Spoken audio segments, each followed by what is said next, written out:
ഉച്ചക്കത്തെ ഊണൊക്കെ കഴിഞ്ഞതിന് ശേഷം ഞങ്ങളെല്ലാവരും കൂടി ചെറിയൊരു ഔട്ടിങ് ചെയ്യാൻ പോവുക കേട്ടോ.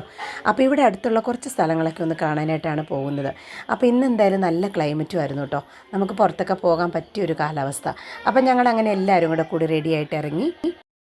അപ്പം നമ്മുടെ തൊട്ടടുത്തുള്ളൊരു സ്ഥലത്ത് ബോട്ട് റൈഡിങ് ഉണ്ട് കേട്ടോ. അപ്പോൾ അതിന് വേണ്ടി ടിക്കറ്റ് എടുക്കാനാണ് ഇവരെല്ലാവരും കൂടെ പോകുന്നത്. ശരിക്കും പറഞ്ഞിട്ടുണ്ടെങ്കിൽ എനിക്കിതൊക്കെ ഭയങ്കര പേടിയുള്ള സംഭവം കേട്ടോ. നമുക്കിങ്ങനെ പ്രകൃതിയൊക്കെ ആസ്വദിച്ച് നടക്കുന്നതാണ് കൂടുതലിഷ്ടം. അപ്പോൾ എന്തായാലും ഞാൻ പോകുന്നില്ല എന്ന് പറഞ്ഞ് ഞാനും ഇച്ചായനും അശ്വിമോനും കൂടി വന്നിരുന്നു കേട്ടോ. ബാക്കി അനീത്തിയും ഫാമിലിയും പിന്നെ അച്ചും കൂടി പോയി കേട്ടോ. അപ്പോൾ എനിക്ക് പേടിയാണ് ഈ സംഭവമൊക്കെ. അങ്ങനെ ഞങ്ങൾ രണ്ടുപേരും അവരുടെ ബോട്ട് റൈഡിംഗ് ഒക്കെ നോക്കി ഇങ്ങനെ ആസ്വദിച്ചിരുന്നു. അശ്വിമോൻ പിന്നെ ഫോട്ടോ എടുക്കാനായിട്ട് അങ്ങോട്ടേക്ക് ഇറങ്ങി നിന്നു കേട്ടോ. അവിടെ ഇറങ്ങി നിൽക്കാനുള്ള ധൈര്യം പോലും എനിക്കില്ലായിരുന്നു കേട്ടോ. എനിക്ക് എന്താണെന്ന് അറിയത്തില്ല, ഭയങ്കര പേടിയാട്ടോ.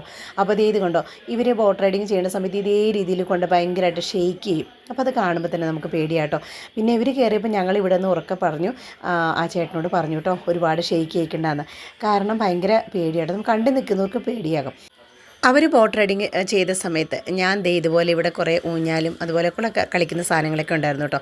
അപ്പോൾ ശരിക്കും അത് പിള്ളേർക്ക് കളിക്കാനുള്ളതാണ്. പക്ഷെ ഞാൻ അതിനകത്ത് പോയിരുന്ന് കുറേ നേരം ആടി. അങ്ങനെ അവർ ബോട്ട് റൈഡിങ് ഒക്കെ കഴിഞ്ഞ് വന്നപ്പം അച്ചുവും അതുപോലെ തന്നെ ടുട്ടുവും അവരെല്ലാവരും കൂടി ഇതുപോലെ കുറേ സമയം അവിടെ സ്പെൻഡ് ചെയ്തു കേട്ടോ. നല്ല രസമായിരുന്നു. എല്ലാവരും കൂടി കുറച്ച് സമയം ഇതേ രീതിയിൽ പിള്ളേർക്ക് നല്ലൊരു എൻജോയ്മെൻറ്റ്. അങ്ങനെ നമ്മൾ വൈകുന്നേര സമയം ഇവിടെ കുറേയധികം സ്പെൻഡ് ചെയ്തു. അതിനുശേഷം നമ്മൾ കുറച്ച് സ്ഥലങ്ങളൊക്കെ കൂടി കാണാനായിട്ട് പോയി. അപ്പോൾ അത് അടുത്ത വീഡിയോയിൽ ഞാൻ ഇടാം കേട്ടോ. അപ്പോൾ ഇന്നത്തെ വിശേഷം ഇത്രയേ ഉള്ളൂ. എന്തായാലും എല്ലാവരും കാണുക, സപ്പോർട്ട് ചെയ്യുക.